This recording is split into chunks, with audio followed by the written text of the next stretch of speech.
Shalom jemaat Tuhan. Hari ini kita bertemu kembali dalam renungan siraman rohani, di mana siraman rohani ini bertujuan supaya kita senantiasa mendapatkan kekuatan yang daripada Tuhan. Hari ini renungan kita diambil dari Kisah Para Rasul 27 ayat 21 sampai 26. Tetapi saya tidak akan membacakan secara keseluruhan. Bagi Bapak Ibu Saudara semua yang ada di rumah, silakan membaca kembali ya setelah renungan ini dan kemudian bisa memahami secara keseluruhan maksud dari apa yang tertulis di dalam Kisah Para Rasul 27 ini. Berkaitan dengan himbauan pemerintah agar kita senantiasa tetap di rumah saja, ini perlu kita perhatikan dan perlu kita sadari pentingnya himbauan pemerintah ini berkaitan dengan penyebaran virus corona yang saat ini sedang terjadi. Kita sebagai gereja Tuhan harus mendukung pemerintah agar pemerintah bisa menyelesaikan dengan segera kasus wabahnya virus yang saat ini sedang terjadi dan berusaha untuk ditangani oleh pemerintah. Kita akan melihat beberapa hal yang perlu kita perhatikan berkaitan dengan anjuran pemerintah dari pengalaman Rasul Paulus. Apa yang harus kita lakukan berkaitan dengan himbauan pemerintah ini? Dari pengalaman Rasul Paulus kita lihat Kisah Para Rasul 27 ayatnya yang ke-21. Di situ dikatakan, dan karena mereka beberapa lamanya tidak makan, berdirilah Paulus di tengah-tengah mereka dan berkata, saudara-saudara, jika sekiranya nasihatku dituruti supaya kita jangan berlayar dari Kreta, kita pasti terpelihara dari kesukaran dan kerugian ini. Nah, di sini yang perlu kita perhatikan berdasarkan pengalaman Rasul Paulus adalah mendengar itu sangat diperlukan. Mendengar nasihat, mendengar himbauan itu perlu diperhatikan. Ya, ini dari ayat yang ke-21. Di sini perjalanan Rasul Paulus ketika dia sedang menuju satu tempat untuk naik banding, Rasul Paulus mengingatkan kepada perwira pada waktu itu supaya hari itu tidak melanjutkan perjalanan terlebih dahulu, tidak berlayar terlebih dahulu. Karena Rasul Paulus mendapatkan peringatan dari Tuhan agar tidak melanjutkan. Namun hal itu diabaikan, nasihat itu diabaikan, sehingga mereka mengalami kerugian yang sangat besar. Kerugian yang dialami mereka adalah mengalami kesukaran. Ketika mereka tidak mengindahkan nasihat tersebut, mereka mengalami kesukaran di tengah laut. Lalu kemudian mereka mengalami kerugian dengan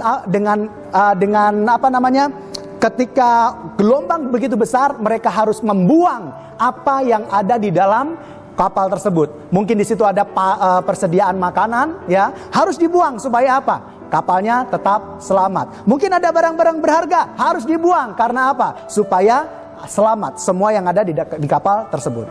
Seandainya waktu itu mereka mendengarkan nasihat, mereka tidak akan mengalami kesukaran, mereka tidak akan mengalami kerugian. Demikian juga dengan kita saat ini.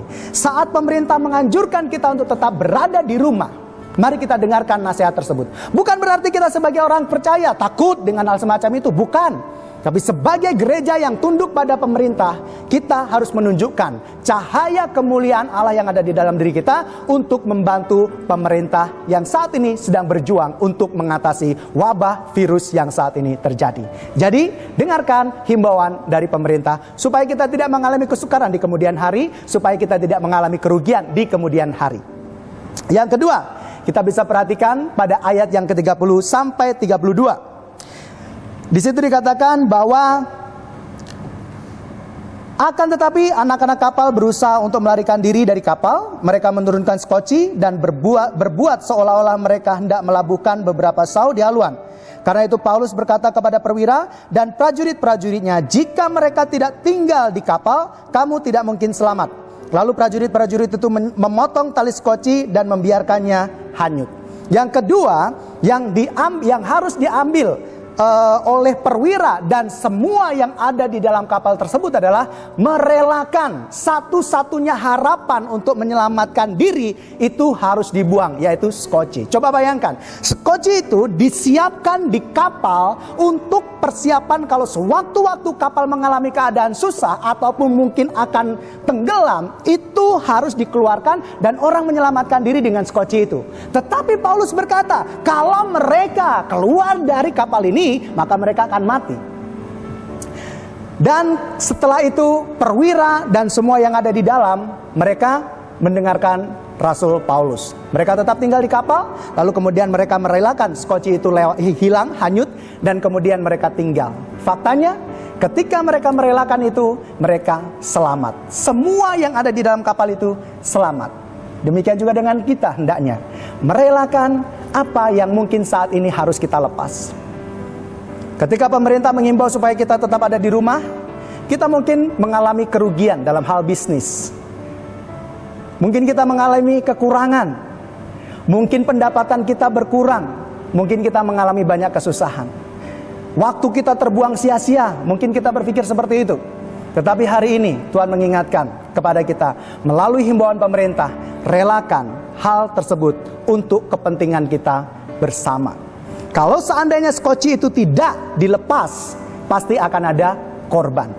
Kalau kita tidak merelakan apa yang saat ini ada dalam diri kita untuk sesaat saja, maka kita akan mengalami kesusahan yang begitu besar.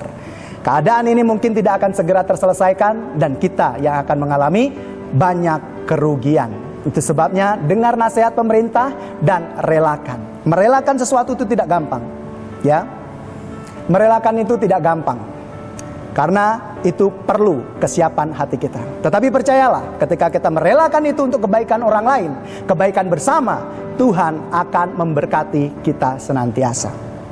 Dan yang terakhir, di dalam ayat yang ke-22 dan 23, di situ dikatakan,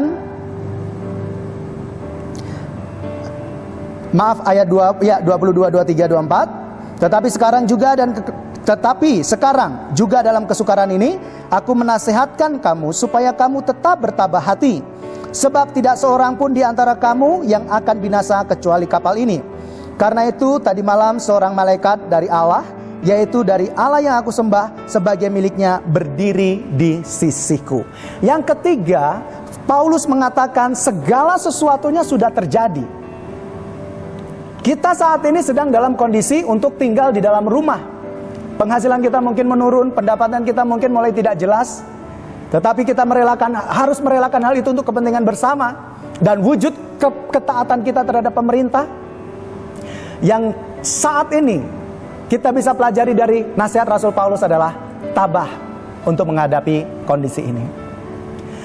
Tuhan akan senantiasa memberikan kekuatan kepada kita. Pada saat kita mungkin saat ini dalam keadaan yang susah mengikuti himbauan pemerintah, tapi demi kebaikan bersama, kita harus tabah menjalani itu. Kita harus kuat menjalani semua itu. Sebab kalau kita mau mengikuti anjuran tersebut dan hidup dalam penyertaan Tuhan, kesiapan hati bersama dengan Tuhan, tabah hidup bersama dengan Tuhan, maka Tuhan akan segera menjawab doa-doa kita untuk bangsa Indonesia. Pertanyaannya, apakah kita ingin kembali beraktivitas seperti semula? Apakah kita ingin bisnis kita dipulihkan kembali seperti semula? Apakah kita ingin anak-anak kita kembali beraktivitas di sekolah menggapai mimpi mereka? Kalau memang itu yang menjadi harapan kita, mari dengarkan himbauan pemerintah dan relakan untuk beberapa saat saja agar kita bisa bersama-sama menyelesaikan masalah ini bersama dengan pemerintah dan kuatkan dan teguhkan hati kita. Tabah menjalani semua itu sebab Yesus disebut sebagai Immanuel, Allah yang menyertai kita. Jangan takut dengan masa depan, jangan takut dengan keadaan yang saat ini kita alami. Sesungguhnya Allah tidak pernah terlelap untuk memperhatikan kita. Tuhan memberkati. Terima kasih Roh Kudus untuk firman-Mu. Engkau memberkati kami semua Tuhan.